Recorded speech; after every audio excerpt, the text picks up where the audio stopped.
behind them every honest working man.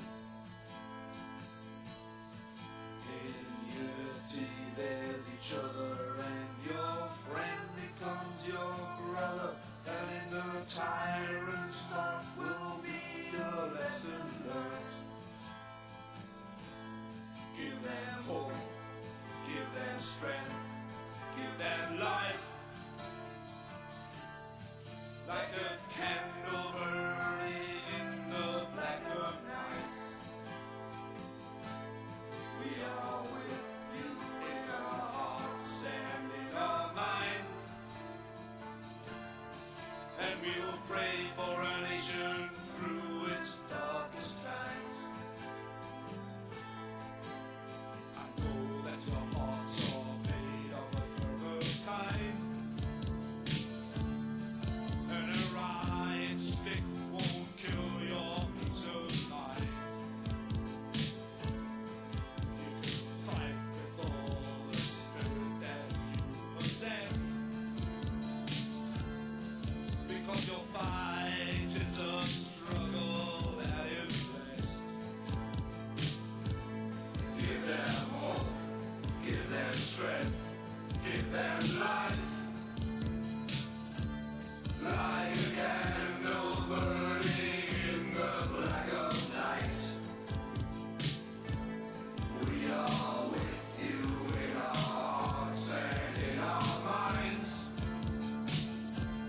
And we'll pray for a nation through its darkest times. The tyrant has no smile upon his face, 'cause he knows that in his mind he's in disgrace. The religion will take his breath away. Our turn will come and we will have our day. Give them hope, give them strength, give them life. Like a candle burning in the black of night. We are with you in our hearts and in our minds. And we'll pray for a nation through its darkest times. As the Polish workers fight to make their stand. Okay, today I want to talk about a few things. One is a couple old interviews with Scott Ritter. He was basically an investigator for the weapons of mass destruction that weren't there, and he was a whistleblower. The other thing that I want to talk about is the importance of the International North-South Transport Corridor.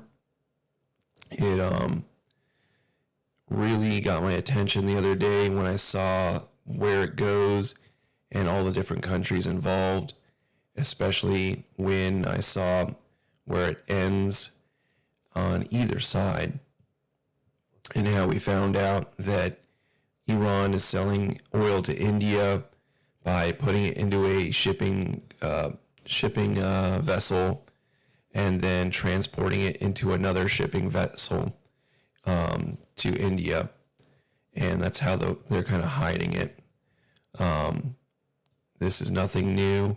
There's a lot of contraband oil that moves throughout the world and tries to avoid sanctions, and it's kind of like when Coke and stuff float up on shore, and you end up losing some, or the people that were running it get caught. The ability to make all that money still overrides any of those little losses because they have tons of it. So this right here, this was the standard route for oil to travel, and this is the north-south transport corridor right here.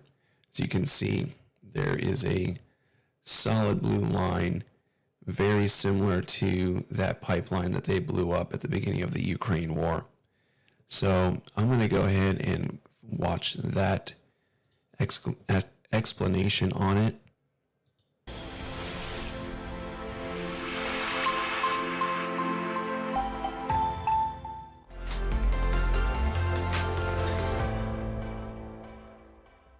Hello everyone, welcome to Topic of the Day. In this edition, we are going to discuss about the International North-South Transport Corridor, INSTC.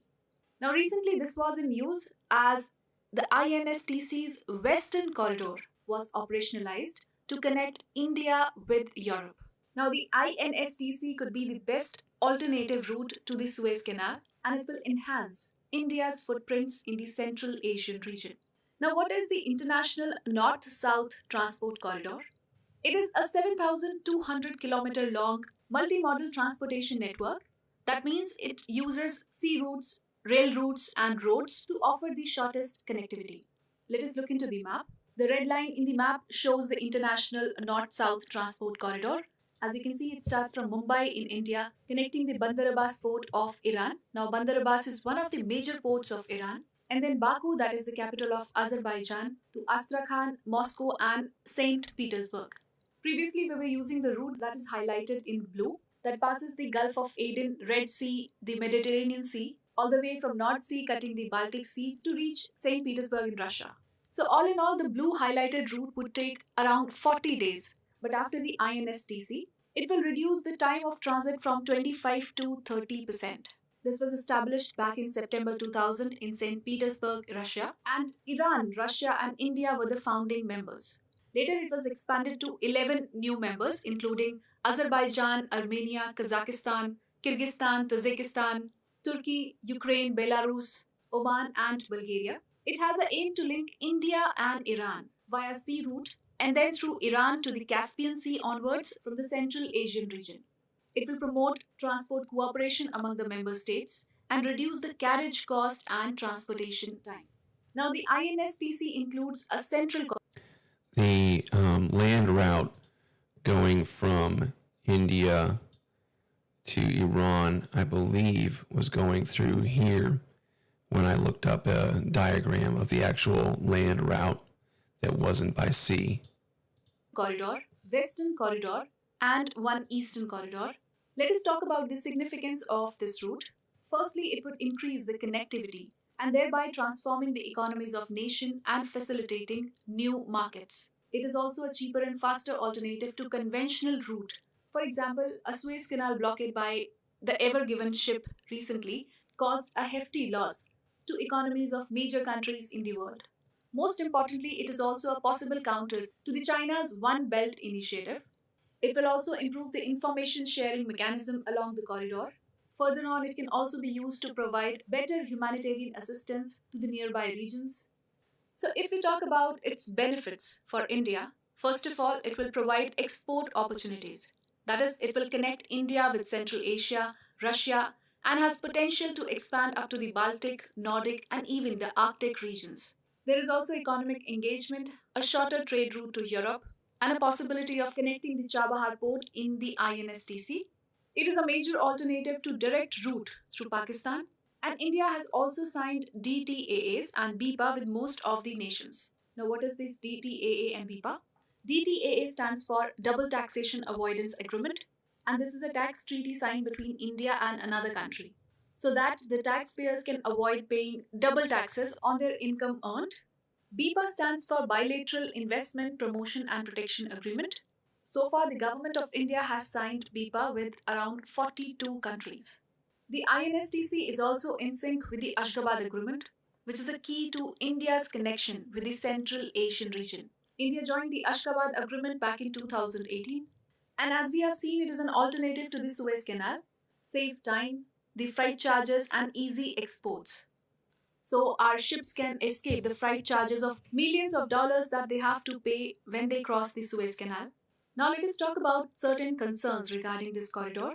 Most importantly, there are straining customs and taxation that are levied by different countries. Then there is lack of infrastructure funds.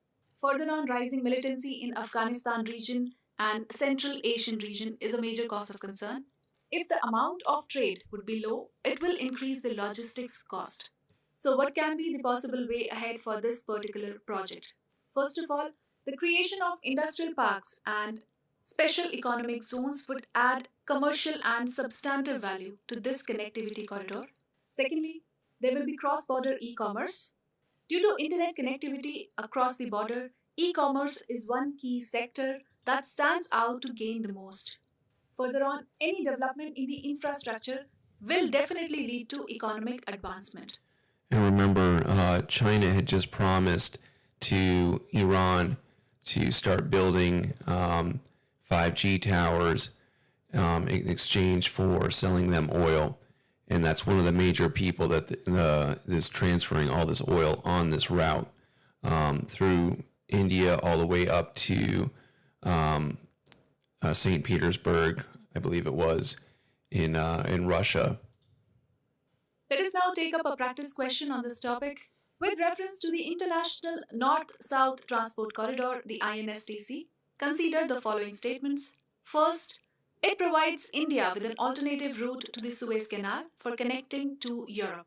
Second, it is prone to increase carriage costs between India and Russia. Which of these statements given above is correct? You can write your answers in the comment section below.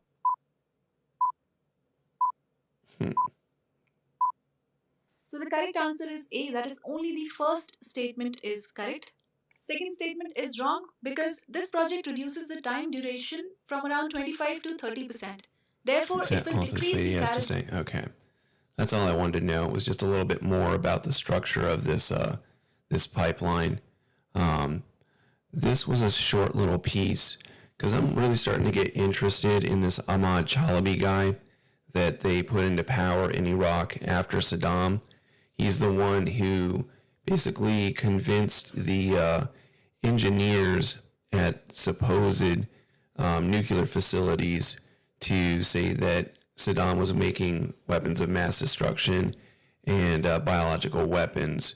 And I feel like we're starting to see that maybe we were lied to how powerful Israel was, and that maybe Israel is really got a boner for Iran because, one, they fucked them pretty hard with putting in one of their guys in Iraq and tricking the U.S. and Israel into putting him there. The other thing is it's actually still in Baku. That's great. They're still in a lawsuit, Israel and Iran. That secret pipeline that I showed you is actually a team effort. Where is that? It was a team effort. This little one right here, the one that's illegal to speak about in Israel. Iran and Israel owned that together. And then all of a sudden, Israel decided to just take it over. And so now they're in court battles for ownership of that.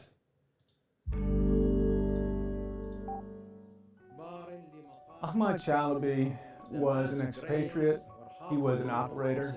He was a brilliant man who had a scientific background and somebody who had character flaws that really undermined just about everything else he wanted to do with Iraq.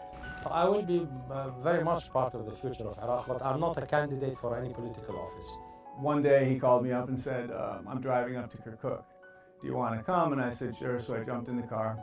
We looked at the pipelines that were being constantly bombed, and we stopped at various places. People would kiss his fingers as if he were the Pope. He'd promise them favors, which is the way politics gets done in Iraq, and they would thank him essentially on bended knee. He was never in doubt about his own abilities to fix the country. He told me a long story about his grandfather's uncle and a debt that hadn't been paid. And after he told this rambling anecdote, he looked at me and he said, one thing you should know about Iraqis, we never forget. And I think that it was settling scores, really, family scores, political scores, personal scores, that were at the top of the list of what he wanted to achieve in Iraq. That made him a politician, that made him an activist, that drove him, that gave him great energy. But first and foremost, strip away all the sophistication and all the history, he was an Iraqi with a grudge, and he was never going to be anything else, and he really didn't pretend to be anything else.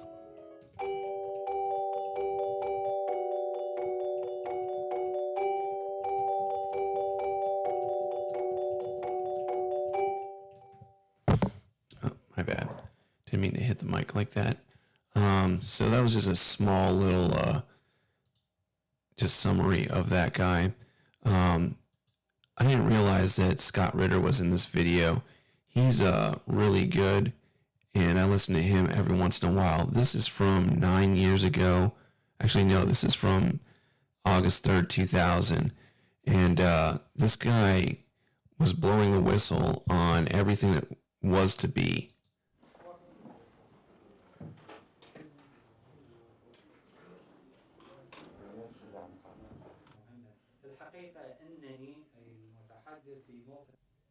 I have stated clearly that in the course of my work as a weapons inspector, I was involved in liaison activity with a number of governments, to include the United States and Israel, and that the nature of this relationship was of an intelligence,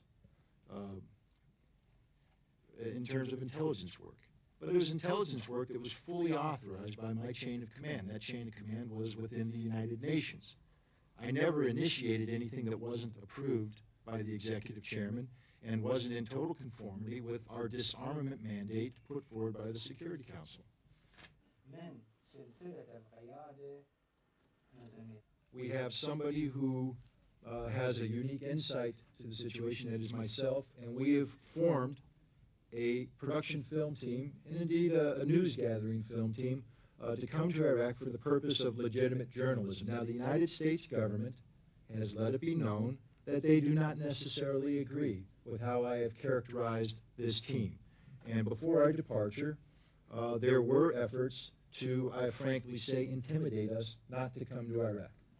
We received a very interesting letter from the Office of Foreign Assets Control from the Department of Treasury telling us that we could be subjected to imprisonment up to 12 years, fine. On the topic of someone blowing the whistle on these fake weapons of mass destruction, does anyone remember the guy that was the whistleblower for the Syria barrel bombs, where they were stating that there was bombs being dropped, and then they found out that the bombs were actually being placed there as a false flag? Fines of over $1 million and other civil penalties if we came to Iraq. And frankly speaking, as a nation who has an inherently contradictory policy towards Iraq, on the one hand saying Iraq should be disarmed, meaning sanctions would be lifted, but on the other hand saying sanctions will never be lifted until the president of Iraq is removed from power. The U.S. needs to get its act together. The U.S. needs to articulate a policy that is in conformity with international law, a policy that allows for this issue to be moved forward, a policy that has a chance of success.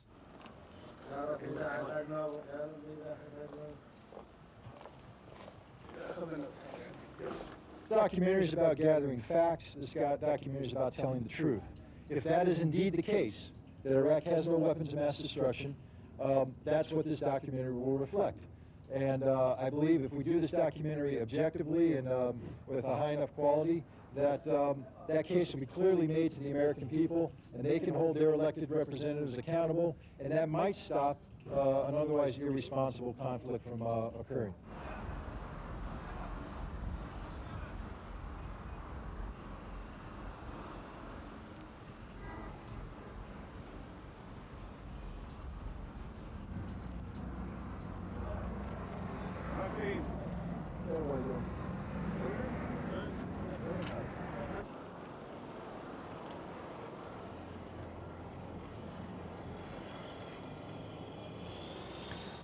I specifically remember there was something about a 12-man team that was going through Syria, and only one of them was saying that the barrel bombs looked like they were placed and not dropped. Yeah, but I don't know, man. I remember, like, as I was looking that up earlier, and I swear I know there was something about a team going in there and finding out that a lot of these bombs had been placed. They could have been dropping bombs too, but it was one of these things where they were saying he was gassing his own people or putting them, bombing his own people.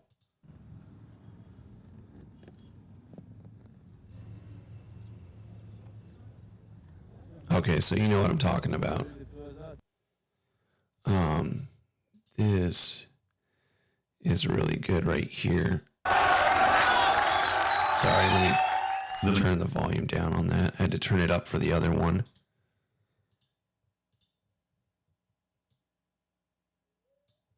Manipulation of truth that paved the path to war in Iraq didn't just flow through politicians' speeches.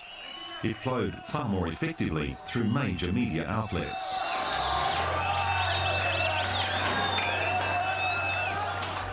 And this man was one of their key. Yeah, but that was, I guess what I was getting at was this was like the early departure of them trying to convince us to go into Syria, because their excuse wasn't that with, the Kurds aren't really in that area, are they? But that was the whole thing about the Kurds, I thought, being killed by his own people, and that they were trying to make an excuse as to go and dethrone this guy from power. Key sources. When Adnan Saeed al-Hadiri fled Iraq in 2001, he had quite a story to tell. He was an engineer, he claimed, used by Saddam to build specialized bunkers and other facilities for chemical, biological, and nuclear weapons research. So it looks like a nuclear reactor. Inside of these buildings, I did the finishing off that they needed for clean area, antibacterial, resistance to bacteria, and resistance for chemicals. He brought out documents too. Plans, specifications, locations and contracts. Al-Hadiri told his debriefers he'd helped build or had seen hundreds. So there was no Kurds in Syria? I know they're like more northern Iraq, right? And Iran? Of sites throughout Iraq. Know that this place is not normal place. Not for normal chemicals. The exhausting is not normal. He calls himself Abu Muhammad. It's not his real name. He still fears the long arm of Saddam Hussein's military. Although al-Hadiri's claims would be widely circulated, the man himself was not made available to the media in general. His story was given to just 2 outlets, hand-picked by the American-backed exiled Iraqi opposition movement, the Iraqi National Congress, or INC. The Prince story was given to New York Times reporter Judith Miller. She's now being criticised after revelations that most of her stories about Iraq's weapons of mass destruction... Is this the same lady? Wasn't this the same lady that they were saying was killing children in the hospitals? This is the one that kept like lying and they kept interviewing her? A topic upon which she built a reputation as a specialist came from one source, the leader of the INC. Yeah, that's that lady. Chalabi. She went on, because, yeah, that would make sense, because she was saying that they had children in the hospitals and they were killing them. And she was also the one that was responsible for telling this lie. And I think recently she was in the news again. Chosen television outlet was ABC TV in Australia, through freelance cameraman and journalist Paul Moran. Moran was later killed in Iraq while working for the ABC. The Australian Navy is pushing closer to the Iraq. Now it has been revealed that Moran worked extensively for the INC and with a company working for American intelligence and the Pentagon, employed to spread anti-Saddam propaganda. And al-Hadiri's story certainly hit that mark. After his debut on ABC TV and in the New York Times, al-Hadiri went into hiding, reportedly given protection by the CIA. His claims were reprinted and broadcast by dozens of other media outlets throughout the world. greatly influencing both public and government opinion. But coalition forces have yet to find any sign of the numerous facilities detailed by Adnan al-Hadiri. This story is about how al-Hadiri's claims were manipulated into the mainstream media. And I've always said the media is as culpable as the governments in this build-up to the war. Allegations about me being a spy are ridiculous. I work at the pleasure. Former weapons inspector Scott Ritter has been embroiled in controversy since weapons inspectors were expelled from Iraq in 1998.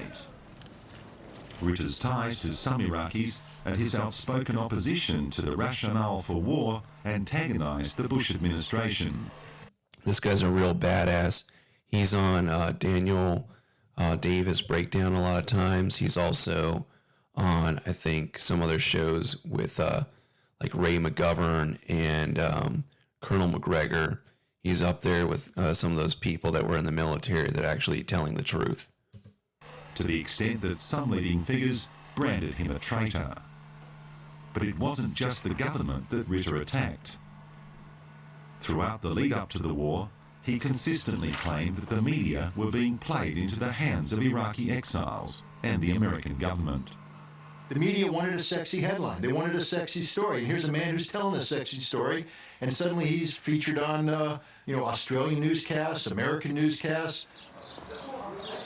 The man who helped orchestrate publicity for al-Hadiri was Zab Setna, media spokesman for the INC.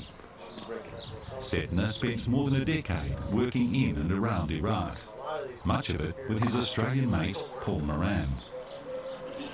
After the INC helped al-Hadiri escape from Iraq, it was Paul Moran who was called in to do the one television interview that would go around the world. We got him out. And it turned out that he was probably the single most significant defense. So this INC group, this was created by Ahmed Chalabi, and he was the one that basically was an Iranian agent that convinced America that he would be a good leader to take over for Saddam, and also one of the middlemen that was working with Israel to go and sell them oil, and then turned around and after his regime change, fucked them over. So that's why, like, I've been deep diving into this, because I'm really truly convinced with the advent of BRICS and that this pipeline right here, how Iran is selling oil to India and also to all the way up to Moscow. I think Iran is a lot more powerful than you're distracting me, Eric. Is a lot more powerful than we give him credit for. And I think Israel is in a lot of shit. Oh, and that's one thing I just didn't want to forget, because I was talking this with Jared. One of the things that I was thinking about is what doesn't make sense is that Jewish woman who is now in control of Mexico. It's very odd that as soon as the riots kind of get under control here about ICE, that they start talking about invading Iran or start making the actual heavy moves. And what I was thinking was that she was set up there to kind of be a kind of an extra Samson plan, where if we don't go all in with Israel into Iran, she's going to make sure that the cartels are going to cause us problems in our own country. Factor who came out of Iraq in terms of his knowledge of the Iraqi weapons program, and it was a huge worldwide scoop for Paul, and it was a very significant bit of information. 15 months after Moran broke the al-Hadiri story, he was killed here at Suleimania in Iraq, just near the Iranian border. After his death, key information was revealed about some of his connections. His funeral in Adelaide 10 days later was a major event. Condolences, political figures, friends, workmates and relatives arriving in the southern capital from all over the world. Among the faces in the Adelaide crowd that day was a shadowy figure called John Rendon, one of Washington's most powerful and influential spin doctors, engaged by the Pentagon and the CIA to disseminate anti-Saddam propaganda. He'd found time at the height of the Iraqi campaign to attend a funeral half a world away. I think that on both personal and professional level, Paul was deeply admired and loved by the people at the Rendon Group. John Rendon's Washington, D.C.-based Rendon Group boasts an extensive international client list, including several governments and connections that go to the very seat of the Bush administration's power. Many of the group's contracts are classified. Its public relations and media campaigns in 80 countries are both overt and covert. Rendon's work for the Pentagon and the CIA is estimated to have earned the company close to $200 million in US government contracts over the last decade. Paul Moran was one of the company's favourite foot soldiers, completing numerous media assignments for the group in several countries over the years, including Bosnia and the Middle East. The relationship began around the time of the First Gulf War. When I first met Paul, we were working for the government of Kuwait. Then that ended after Kuwait was liberated by the Americans. And then the Rendon Group came back to us. We weren't employees, we were on contract. The Rendon Group came back to us and said, we now have a contract to broadcast, to kind of do anti-Saddam propaganda on behalf of the Iraqi opposition. And so there was some radio, there was some television, and there was like a traveling human rights exhibition around the world to show Saddam's human rights violations. There was sending out press releases, kind of standard public relations. What we didn't know, what the Rendon Group didn't tell us, was in fact it was the CIA that had hired them to do this work. But so we hired on as kind of... According to Zaab Setner, that particular CIA contract ended a few months later. But Moran's ongoing connection with Rendon raises many questions, in particular for the ABC. Dateline put a series of questions to the ABC about whether the corporation was aware of Moran's connections with the Iraqi National Congress, the Rendon Group, and Rendon's links with American intelligence agencies and the Pentagon. ABC News and Current Affairs Director Max Utrich replied that the ABC knew Moran had obtained the al-Hadiri interview because of his contacts in the Iraqi National Congress, but did not respond to the specific questions about Moran's links with other organizations. That's where that Glencore thing that I was telling you guys about the other day kind of makes its way in here. He said they knew him only as a photojournalist who had worked for various reputable media organizations. Among al-Hadiri's claims, secret labs and storage sites for chemicals and biological weapons in residential areas, one of them underneath a Baghdad hospital and other sites located in Saddam's presidential compounds. Adnan al-Hadiri says circumstances involving his family in Iraq prevent him being interviewed for this program. But he's told Dateline he has the evidence to substantiate his claims. Adnan al-Hadiri is adamant he's been telling the truth and says the evidence he saw was probably moved. Well, gosh, how do you move an underground facility? I mean, I'd like to see that. Hadiri seems to be a very clever engineer. Maybe he could demonstrate how you move this underground facility. Could he demonstrate how you move a well?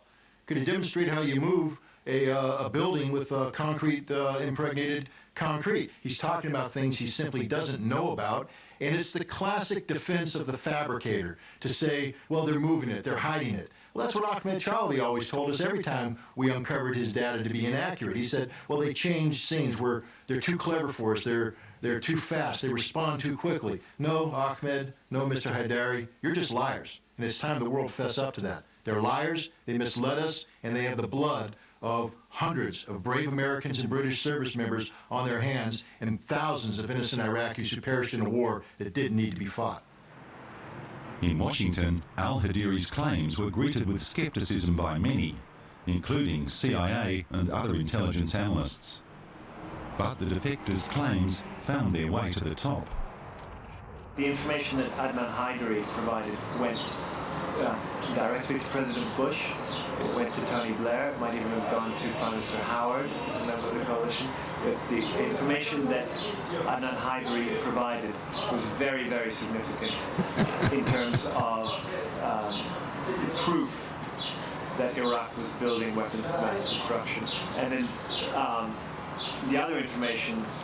Hey, at least it's not as bad as when, what was it, Donald Rumsfeld went up there in front of the national media, and he had his big, like, folded over, like, giant notebook paper thing where they had, like, drawn a bomb. Like, they didn't even have, like, an actual, like, just printed out diagram of a bomb. They just pointed to, like, a picture of the bomb, and it was like, these are the weapons of mass destruction. And we went to war over that. Adnan Haidari provided was targeting information for the coalition because he knew the locations. He knew 300 different facilities that the Iraqis were using for weapons of mass destruction. He told us amazing things. He told us that... Amazing or not, the claims were precisely what the White House wanted to hear. Al-Hadiri got top billing on this report, released to back the launch of Operation Iraqi Freedom. Scott Ritter says the engineer simply couldn't have known what he claimed. Well, you know, how does he know this? I mean, this is a man who apparently did everything. This was the most valuable man in Iraq. Robert Bayer is a former CIA Middle East specialist of more than 20 years standing, many of them spent in Iraq. In See No Evil, his controversial book detailing his career with the CIA, he describes extensive dealings with the INC and its head, Ahmed Chalabi, on behalf of the CIA. He would find somebody who walked out of Iraq with some sensational story, and he repackaged it for this, what we call these guys defectors, and made sure the defector was found media outlets. And anybody who was off message, Chalabi didn't send on. I mean, he was running this railroad of people out of Iraq who were talking about weapons of mass destruction. Now, obviously, if an officer came out, you know, who said, listen, that all this stuff was destroyed, he didn't have a ticket out of the country in order to tell the story. Mr. Hadiri's evidence is a perfect example of the kind of garbage that was disseminated by Ahmed Chalabi. First of all, let's take a look at just the process of how this wonderful defector, whose information was widely quoted by George W. Bush in his State of the Union address, in his presentation to the Security Council on September 12, 2002, incorporated into Tony Blair's dossier about Iraq's weapons of mass destruction. Let's see how this information got to be, you know, portrayed so prominently. The process that took Al-Hadiri's story to the White House and the international media began in Bangkok after he escaped from Iraq. Zab Setner says that when they approached the Australian Embassy in Bangkok and immigration officials in Canberra to push his case, they were told to wait in line. They came up with a plan. An exclusive interview with the exiled engineer would suit the INC's purposes of spreading the anti-Saddam message and would boost his chances of obtaining an Australian visa.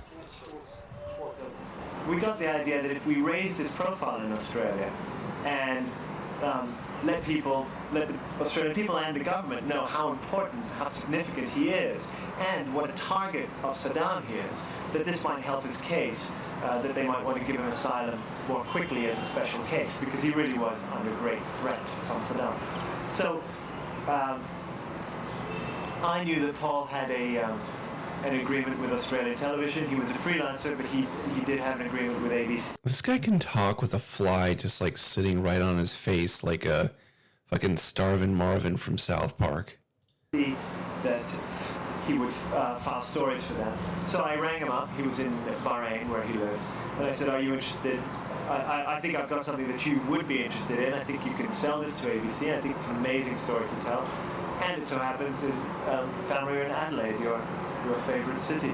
And so he came along to Bangkok and filmed the only television interview with Adnan Haidari. It became a huge... While the story may have had news value at the time, The line between propaganda and journalism is a murky one. The CIA, the Rendon Group, Paul Moran's friends, his family, and most of those who worked with him now refuse to talk about his activities. But at the time of his funeral, some of them did. They told Adelaide's Advertiser newspaper that Moran had led something of a James Bond lifestyle, how he'd trained Iraqi dissidents to covertly film military activities, that he was highly regarded in US political circles, and that he'd produced announcements for the Pentagon as part of its current Iraq campaign. And according to Zaab Setner, Paul Moran did continue to work with both the INC and with Rendon. When the Iraqi National Congress had need for a television professional, we would hire Paul because he was a freelance cameraman and TV producer. But by that time, there was no CIA or US government connection. And I believe same with the Rendon Group. They continued to use Paul for projects, even as boring and mundane as a corporate film, you know, like a company wants to make a film, a video for its employees on some new machinery. They hire a company like the Rendon Group to make the film. The Rendon Group would hire Paul. So he continued to work with the Rendon Group over the years. And Rendon's influence remains extensive. John Rendon has an enormous contract with the Pentagon until today, and he's got easy access. He can go in and out of the Pentagon anytime he wants, and he was responsible for selling this war and selling the peace, if you like. Their contracts with the U.S. government are classified in nature, and they're not even allowed to acknowledge a relationship between their group and the U.S. government. But I think what you're seeing is the need for the United States government to turn to commercial enterprises like the Rendon Group to do the kind of lying and distortion of truth in terms of peddling disinformation to the media that the government normally can't do for itself.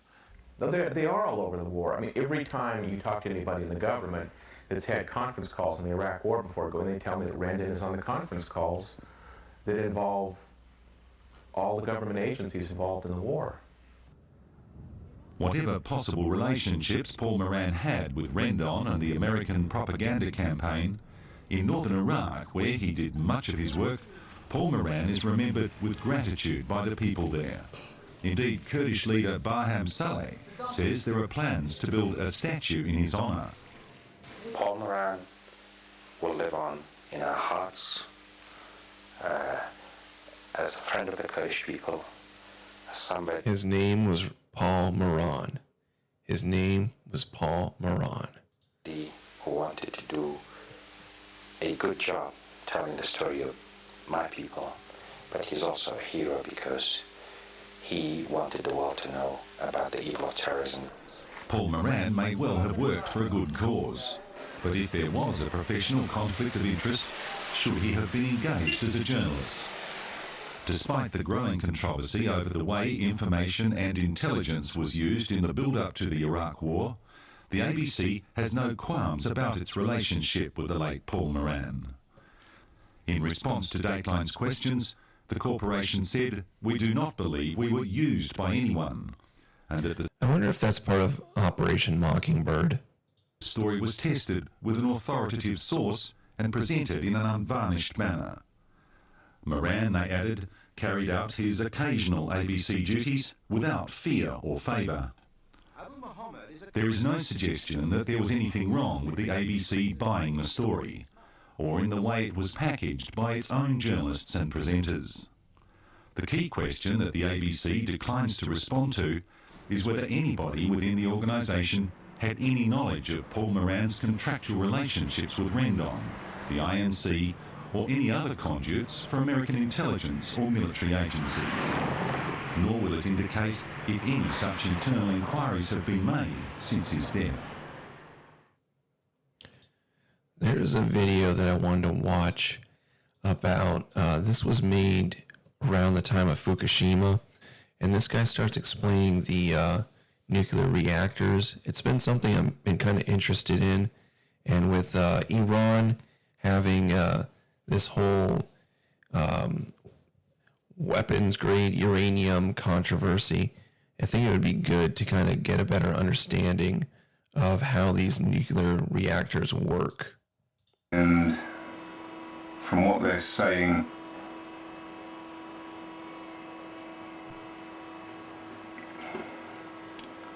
if you have a look at the damage of the reactors, you will notice that a good,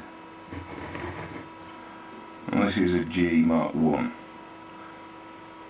the top of the reactor building is void space, which you can flood to change fuel from fuel storage ponds and tool ponds, so you can get reactors. So when you change fuel in the reactor, you can actually lift fuel rods in and out. You've got a square pattern in one of these with 63 fuel rods and one control rod in a fuel assembly, and that's in rows of 10 by 10, so you're talking 6,300 fuel rods in the core itself. Now, due to the nuclear policies of Japan, America, UK, France, pretty much everywhere that uses nuclear power, the fuel storage ponds were full, because the only reason to have nuclear energy is to have nuclear weapons. Now, most people won't realise that a nuclear bomb has an incredibly short shelf life due to the initiation sequence using polonium-210, which has a half-life of 90 days. So your nuclear weapon's good for 3 months. Hence, I know, we'll show these rusky bastards, let's dash out to the Pacific and do a load of bomb tests all at once, because if you store them, they wouldn't work. So the big stick that they held over us with mutually assured destruction was truly mad, because they couldn't kill the world 10 times over, because any one time only about 5 to 10% of the nuclear weapons were operational. Now,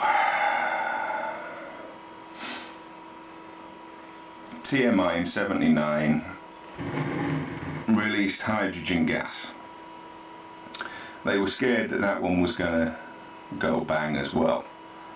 What you're looking at here is a representation of the core. Now, this is the top of the core, and you've got here steam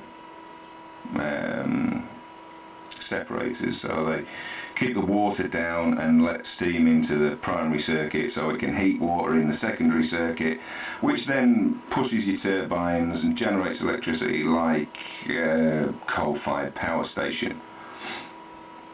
Only these this reactor vessel is 30 years old, and the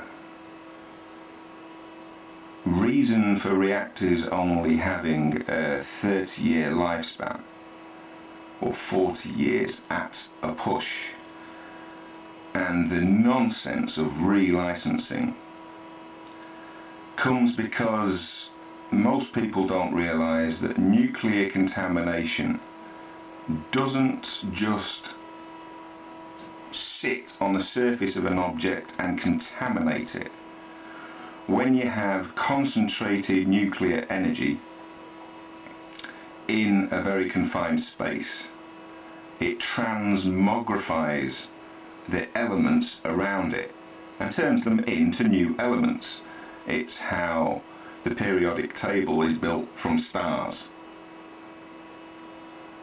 Now, 30 years of neutron flux will weaken the reactor vessel to the point where it is very brittle.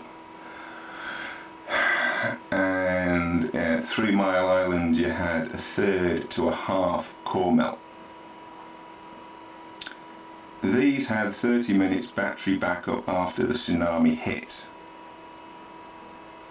One thing that stands out to me also about this guy's video, aside from some of that important knowledge about the polonium-210 only having a 3-month shelf life, and the other thing about the nuclear reactor being only capable for 30 years, is my professor, he used to work on nuclear reactors, and I remember him describing the safety regimen that was involved in working in those conditions. And because the way that you have to go and basically make sure you're clean, and you can only spend so much time around them because like you're timed as far as your exposure. If you spend too much time around there, you'll be cooked or have permanent illnesses. And one thing that, aside from all the regulations and the U.S. investigating Iran constantly about their nuclear reactors, where would all of this extra equipment for safety hazards and stuff like that be disposed of if they were working on possibly making enriched uranium weapons? And as I described yesterday, the uranium bombs, the nuclear weapons, are too heavy for anything that is Iran can go and transport without something like our B-2 bombers or something capable of handling something that heavy. So it just adds to the lack of explanation of how Iran has any actual nuclear weapons, because I would assume that the higher grade and more concentrate that you're making it would basically leave a lot more isotopes and exposure, because that was one of the things that the inspectors would go and say, Iran failed this inspection because there was just a very slight amount of isotopes left in exposure. They have weighing devices on all the roads to make sure that they're not transporting these bombs. And the core is gone. There is no core in these reactors. It has gone from here down. The steam separators and combs, you've got steam lines coming out here and there. This portion here is the core itself. Now, a nuclear weapon has approximately 6, depending on how old it is and how big it is, 10 kilos of enriched, highly enriched uranium.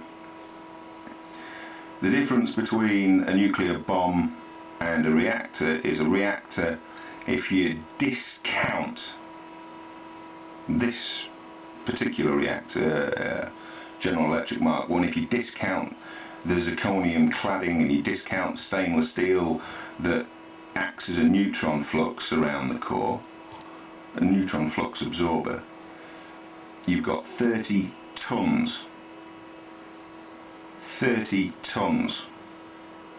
of uranium, which is at over 300 degrees and 90 times atmospheric pressure.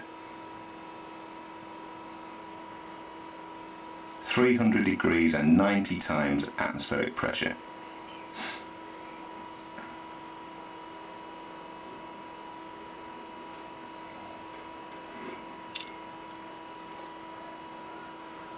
I also found some interesting pictures.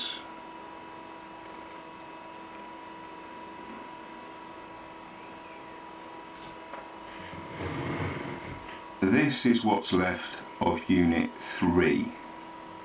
Compare it to Unit 4. Down to here is where the reactor floor working space should be. This is Fukushima, if you didn't catch that, by the way. Below this is where fuel storage ponds were. and then look at reactor 3 and look how much has gone.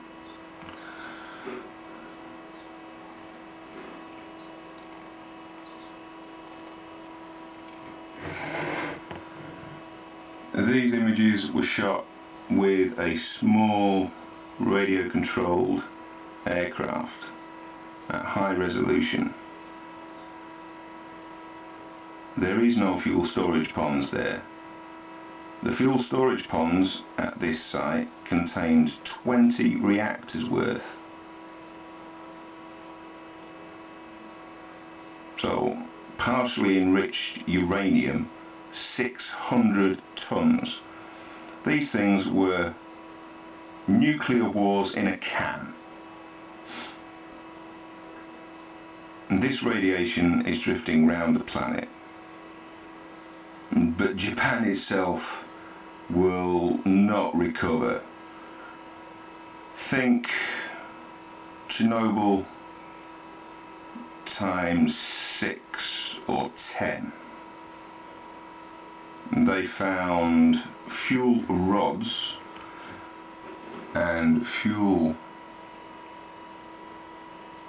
pieces of uranium fuel between the reactors, and also scattered at large distances around, up to units 5 and 6, which are a kilometre away. I may be running out of time, so I'll just, Freudian slip there, run out of town bloody quick, eh? I may be running out of time, so I have to zip through these. That's another picture of Unit 3.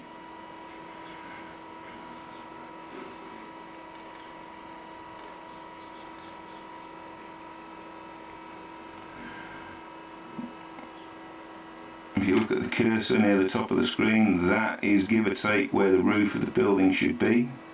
This is the reactor floor. The fuel ponds which were containing these elements, the fuel rod assemblies used and to be replaced, were in here.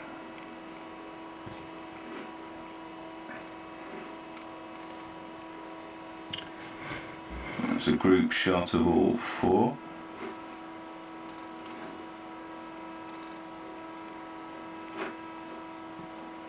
That is Unit 4. To give you a scale, check out the rig down here. No, they can never come back to this area. That was one of the things when this happened, was that this area is going to be basically permanently fucked.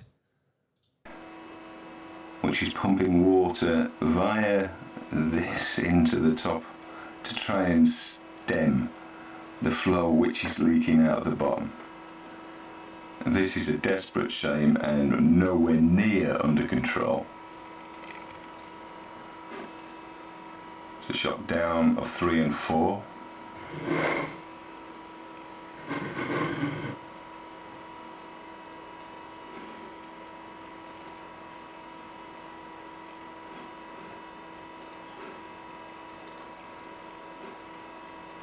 That was one of the other concerns, as you can see in that picture right there, how close it is to the actual ocean, and everyone's complaining about it leaking and basically causing a nuclear cloud to travel to other countries.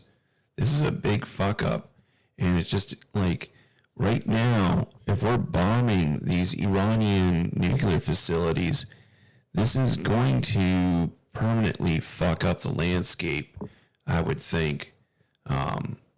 Because right now, from what I've heard, they took one slightly off line, but they didn't permanently damage it, and they were able to go and fix it. I haven't really stayed up to date on that, but yes, this one was leaking. But the ones in Iran, when they struck them, they didn't permanently take them off. What I don't understand is what the plan is. If they want to go and get Iran's oil, then it's not a great idea to go start contaminating everything with nuclear materials. I want to show you the last picture because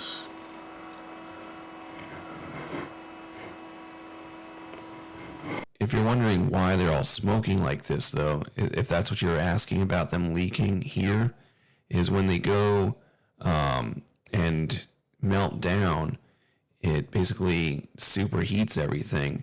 That's where like the red China syndrome, where the nuclear reactor in America started melting down. I think, what was that, in New Jersey? even Unit 2 is venting.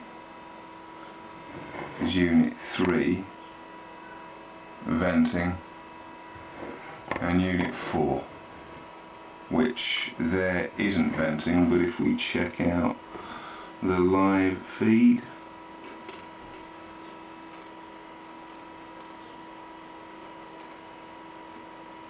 yeah, that's leaking into the ocean. In fact, that's something I should go and check into, because that kind of went silent after, they kind of quieted it down. But that was one of the concerns, was that the nuclear material was going to go into the ocean like that. Wherever it's gone, oh, hang on.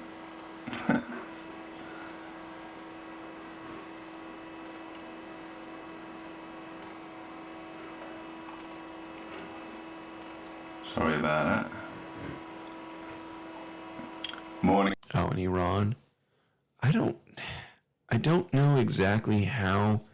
So I know that along with oil pipelines, there's also water pipelines. I don't know how exactly these countries get their water, what the water table is like there. Has broken, and the tower is very obscured by smoke. Unit 4 continues to vent. There are also short-lived fission products on site, which means fission is still taking place. I do economics, but this really, Japan's fucked. The economy's fucked. World War III's rolling. A slow rollout across the Middle East, and it's only time. And there isn't much of that left. So I'm looking at this, and according to this Wikipedia page, for what that's worth, there is a lot of pollution that's increasing. Obviously, they're going to say global warming is going to cause them problems with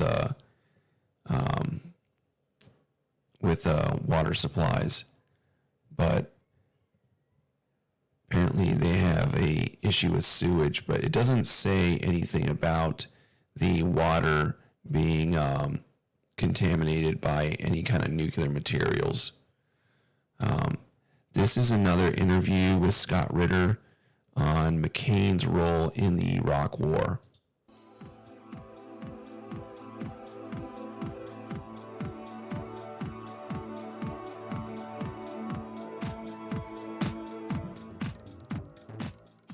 Welcome back to the Real News Network. We're coming live now from Minneapolis. I should say our guests are coming live from Minneapolis. I'm here in the studio. Our guests are Ray McGovern, former senior analyst at the CIA. That guy's really good. He still talks on a couple different shows. You can hear his interviews a lot of times on Scott Horton or Daniel Davis. And Scott Ritter, a member of the UN inspection team in Iraq.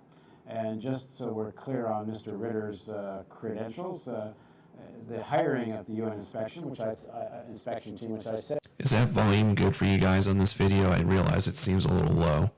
And the original introduction was part of a U.S. government appointment. It's not quite right. It's a UN hire, but the hire has to be approved by the U.S. government, and was at the time. And also, just for a little further piece of information, Scott Ritter was, in his previous life, and still, I believe, a member of the Republican Party, although I guess it's rather obvious. He shares some rather serious differences with the previous and current leadership of the Republican Party. Scott, it's pretty obvious that the U.S. media gave up their journalistic chops almost completely in the lead up to the Iraq War. A few years, 2-3 years after the war, we got some mea culpas from many people in the media. But has anything actually changed? Do you think that U.S. television news is doing a better job covering the real geopolitics of this world? The audio for this is mumbled. No, I don't. I mean, I said this, I was actually invited to a conference in Calgary, Canada. University of Calgary held it, where we discussed the role of the media in the aftermath of the invasion of Iraq. And I said that it's very difficult for any American media professional to actually responsibly use the title journalist, because a journalist is supposed to be an unbiased reporter of the facts, whereas it seems in the United States we seem to be more propagandists. And that, okay, that let me is see if I indeed can the case today. go ahead and adjust this a little bit.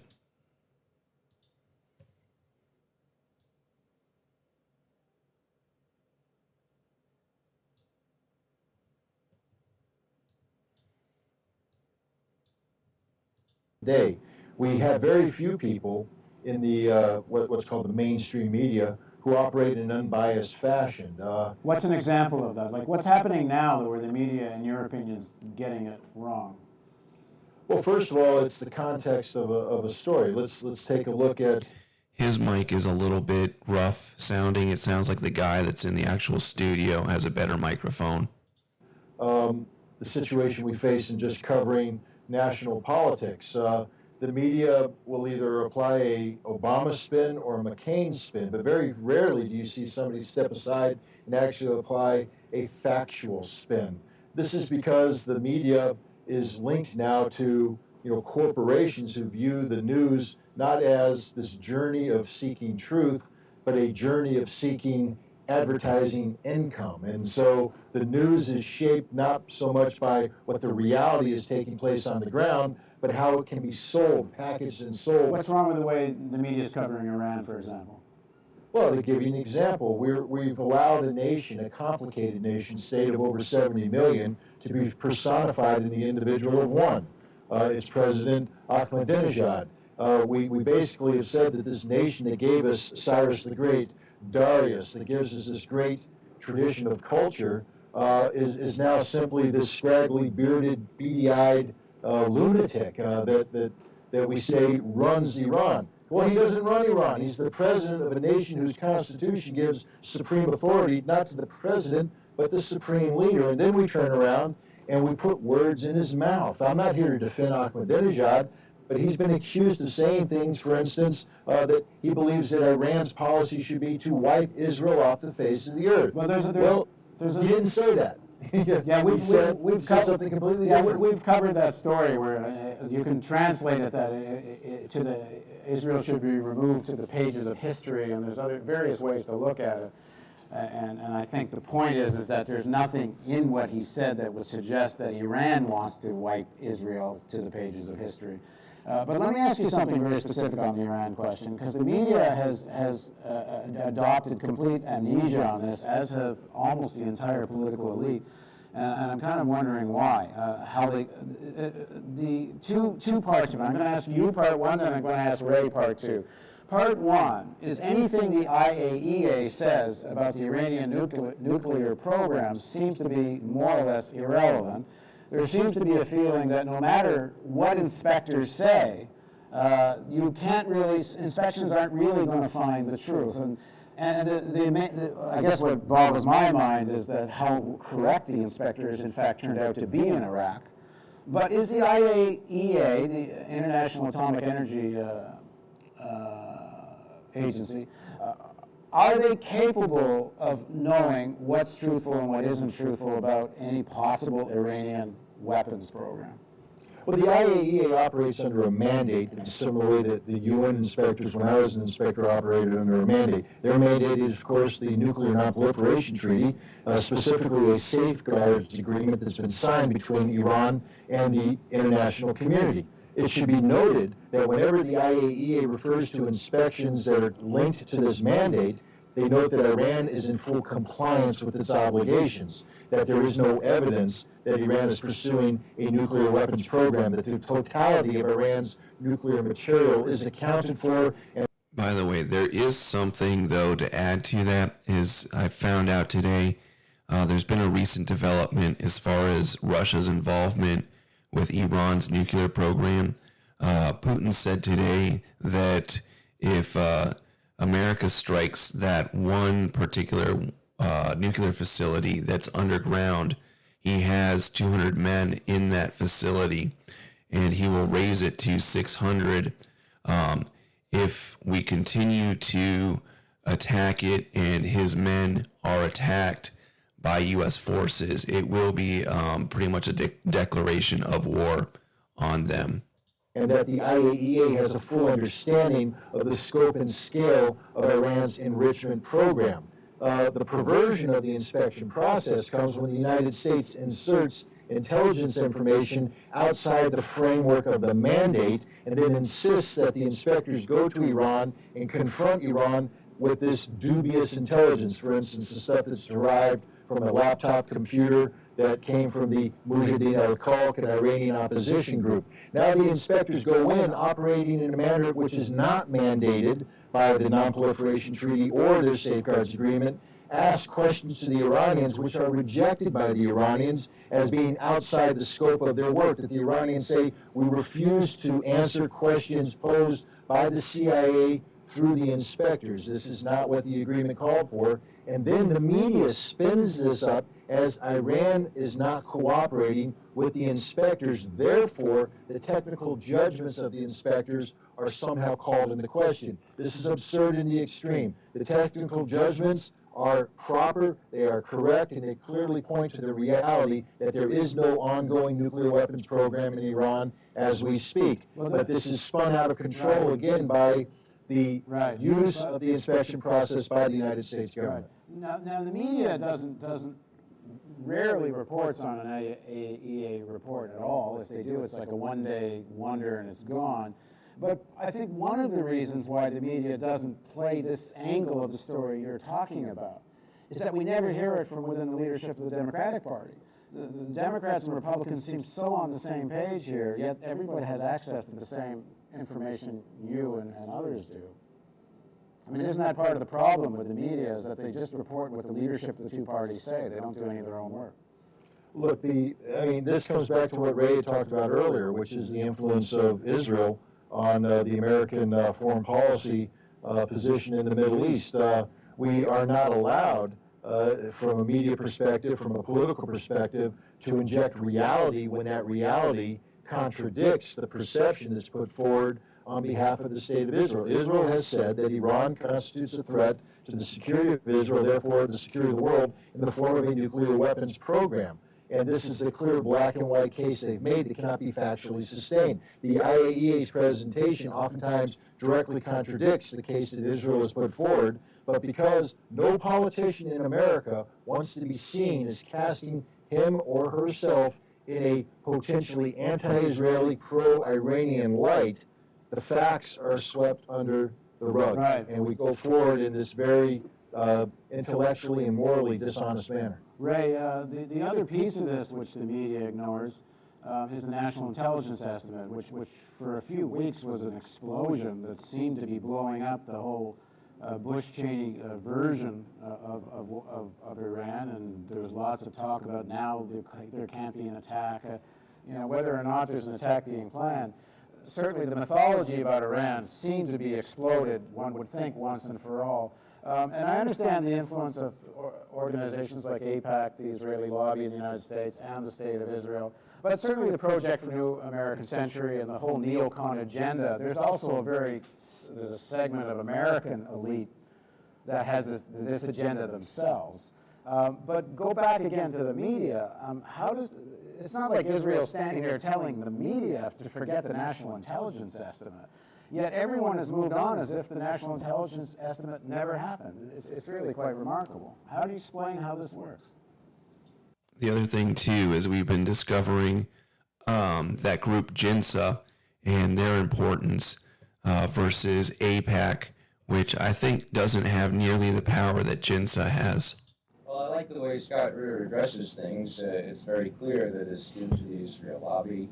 It's very clear to the fact that no U.S. politician can risk being objective on these matters.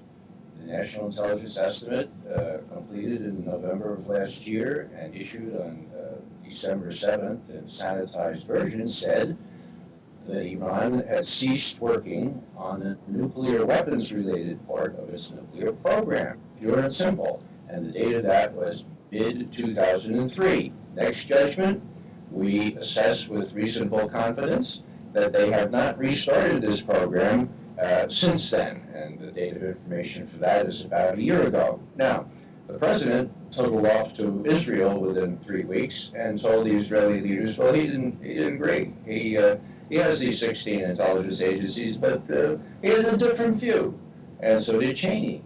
And instead of challenging that, the Democratic leaders wouldn't risk challenging that. Why does the president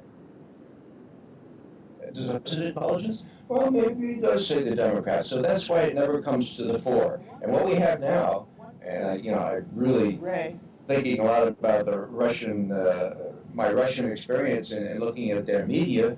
What the Russians can do, what anyone can do, is look at Our Pravda, which is the editorial page of the Washington Post. And you'll see all these things reflected. They don't reflect what the estimates say. They reflect what the president says, and the verbs of choice now are that, well, we don't know. We don't know whether the Iranians have restarted their nuclear weapons program. Well, there's an easy way to find out. What you do is you send the estimate back to the same 16 agencies that created the first estimate, and you do what we used to call a memorandum for holders. A memorandum for the holders of the original estimate, 1 year old, and you say, update it. Is there new information?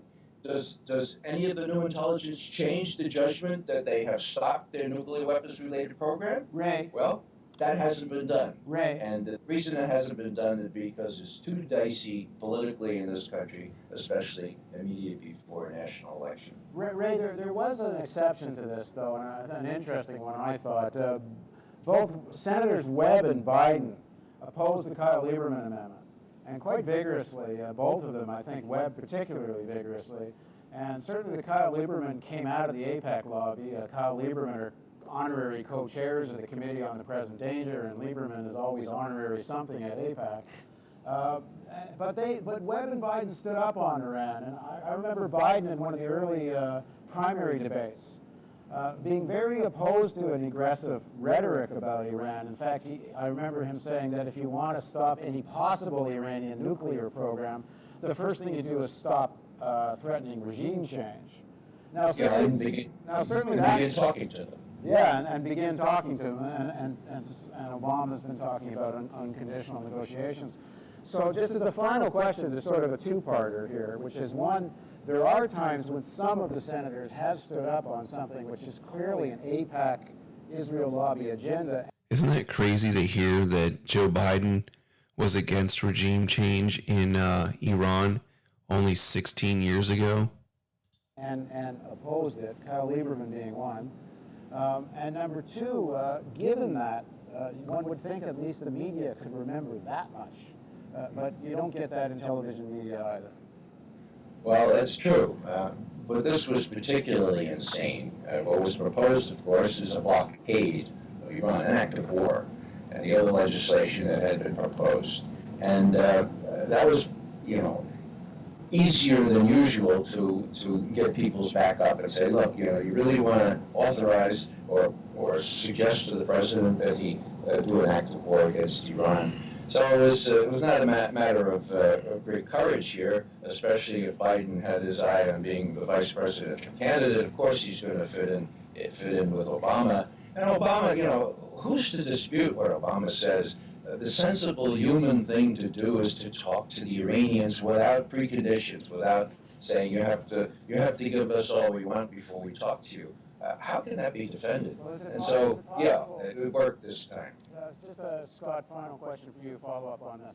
I mean, is it possible what's happening there is Biden and Webb were particularly close to the military leadership, And the military leadership, as far back as Kyle Lieberman, did not want steps towards war. And certainly Mullen, when he was in Israel, made it very clear that he was not in favor of any Israeli attack on Iran. So are we seeing here in Biden and Webb a reflection of a split between the military leadership, the White House, and particularly in relationship to what to do with what Israel wants or doesn't want? Look, there's no doubt now in this post-Iraq phase of the global war on terror that there is some consternation in the military about being overstretched. I oftentimes bring up the reality that, you know, the Marine Corps prided itself on being the finest practitioner of combined arms warfare, but today the Marine Corps can't do its job because the Marine Corps has been solely focused on training and equipping its troops to fight this low-intensity conflict in Iraq and Afghanistan. There's grave concern in the military that we are overstretched. We can't do the job of defending the United States of America, and that an attack on Iran would might even break the military completely, especially in light of the fact that, as the CIA points out in its estimate, Iran poses no threat whatsoever to the national security of the United States. That brings up another point of what's going on right now is we've expended a lot of our ammunition and missiles and all that on Ukraine, and now we don't really have much to go and spare for ourselves or Israel's battle with Iran. It's very confusing where they expect this to go, and I'm concerned that they're really, I don't know if it was that sinister as to say that they wanted us to expend all of our, basically our missiles and resources, and all that's left is nuclear weapons or something very severe, and plot that against also with the fact that we've got this Mexican president that could possibly be in cahoots with the cartels and saying, hey, if you do not go along with Israel as a Jewish leader of Mexico, I'm going to make sure that these riots still continue in your country. States. And so we do have a case here, I believe, where the Pentagon's advice is being heard and acted on by certain members of the United States Senate. In this case, you pointed out Joe Biden and Jim Webb. But again, they're acting on it. I will never question Jim Webb. I have the highest respect for this former Marine. Joe Biden, however, a political animal that he is, I have to wonder what the depth of his conviction truly is. Is he doing this because he believes we shouldn't act on Iran, or is he doing it because this is purely a partisan political ploy to position the Democratic Party in opposition to the Republicans on the issue of Iran? Only Joe Biden can answer that question. But the bottom line is, I think it's clear there are many members of the United States military today at senior levels who are hesitant about aggressively confronting Iran militarily on the issue of its nuclear program. It's interesting that Obama was the one that made those nuclear treaties with Iran and set up those weapons inspectors, and then Trump went and destroyed that, and so did Biden go along with it as well.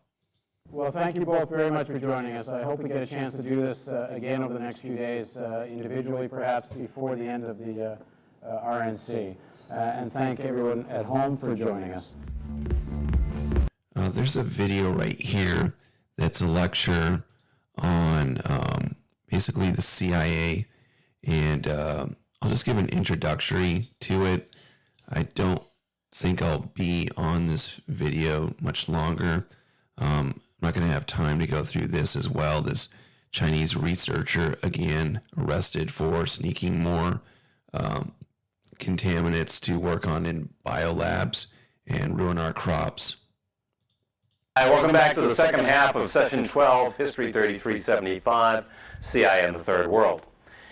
In the first half today, we were looking at, first of all, the roots of Islamism, of the extreme variation on Islamic culture. This is from 2009. And ideas. Islamists reject Western influences such as secularism and also seek to overturn the governments of their own states, which they believe have cooperated with the West in asserting Western domination and in corrupting their own societies with Western culture. We also saw how the United States, in particular, has become the target of Islamist animosity, both because the United States is the leading representative of this process of Westernization, and also because, of course, the United States has had a very large role in the Middle East because of its concern about access to inexpensive hydrocarbons in the Middle East in the second half of the 20th century. And we then looked at the emergence of Al-Qaeda in particular and its connections to the CIA war against the Soviets in Afghanistan, how that brought Osama bin Laden into that battle, how he felt betrayed after the Saudis and the Americans largely evacuated Afghanistan once the Soviets had withdrawn, and how subsequently Osama bin Laden merged his movement with that of Islamic Jihad, headed by al-Zawahiri, and how they in turn created an alliance with the Taliban as it emerges as the dominant force in Afghanistan. And then we saw, of course, the specific terrorist attacks on the U.S. and the Middle East, and then culminating in 1993 with the attack on the World Trade Center. And we can well ask, which is the question that continues to reverberate in America after 9/11, how could this happen when there seem, once we list all of these developments, there seems so much evidence of the mounting threat from Islamists and specifically from Al-Qaeda, and having the precedent of the World Trade Center attack in 1993. What we're going to try to do in the second half is address how could this happen, what actually contributed to the failure to have any significant warning, or at least sufficient warning, against this attack. And then secondly, we also want to look at another issue of intelligence connected to the war on terror, and that is the decision to go to war in Iraq. And what does that say about, again, the functioning of American intelligence institutions, which seem to have failed us so badly as of 9/11? Now, if we look at the first slide here, just going to pause real quick. I was on television saying that bin Laden's a CIA asset, it looks like he'll attack New York. Saying, call Washington, tell them to call off the attack. Hello, ladies and gentlemen. I'm so glad that you could join us today for this. This is a video of Alex Jones in 2001, before the September 11 attacks. Wednesday, July 25th, 2001 broadcast. Tyranny is enveloping the globe, and the United States is a shining jewel the globalists want to bring down. And they will use terrorism as the pretext to get it done. So that's coming up in the second half of the show. Very important information. I'm going to put the call out that you call the White House and tell them, look, we've seen the news stories that you've wanted to blow things up, that you have blown things up, and that you're saying that 4 million of us are going to die and we need martial law and the Associated Press at one of your little drills you had, and that we're aware of who the terrorists are if you pull this. This can stop this Hitlerian Reichstag event. I want to put the toll-free number up for Congress. And I won't want you to believe Alex Jones. I want you to go get these news stories off my website. I want you to call these major newspapers. I want you to find out these statements were true by the White House about preparing for martial law. And I want you to let them know that if there is any terrorism, we know who to blame. The point is, if any terrorism comes, it's from this government. And if there was an outside threat like a bin Laden, who was a known CIA asset in the 80s, running the Mujahideen war, and whose family builds all the military bases over in Saudi Arabia right now, and sits on the board of Iridium satellite. Is that not just that? This video still just fucking blows my mind. That fucking little 10 seconds. This is July 25th of 2001. Known CIA asset in the 80s, it's government. And if there was an outside threat like a bin Laden, who was a known CIA asset in the 80s, running the Mujahideen war, and whose family builds all the military bases over in Saudi Arabia right now, and sits on the board of Iridium satellite. He's the boogeyman they need in this Orwellian phony system. I want the White House numbers up there now. a big part of the solution, after you research all the government terrorism and check out what I'm saying is true, call the White House and tell them, we know the government's planning terrorism. We know Oklahoma City and World Trade Center was terrorism. We know the Joint Chiefs of Staff wanted to blow up airliners, Baltimore Sun. If you do it, we're going to blame you because we know who's up to it. Or if you let some terrorist group do it, like the World Trade Center, we know who to blame. And you could save the planet. I'm calling it Operation Expose the Government Terror. Fuck anybody who talks shit about Alex Jones. Yeah, he might be a fucking, like, goofball. He might have, you know, this controlled opposition shit going. Look at what he exposed.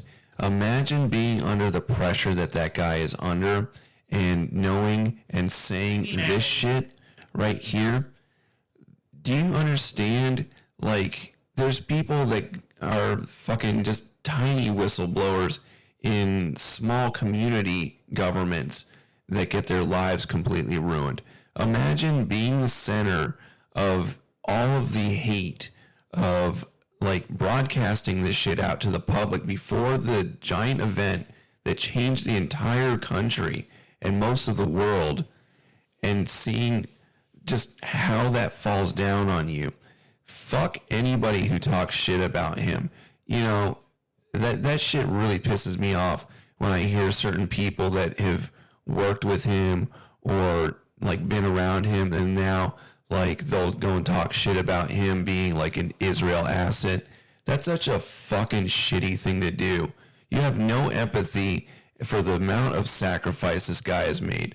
Fine, he sells his fucking goddamn wonder products and shit like that. He's got to make fucking money.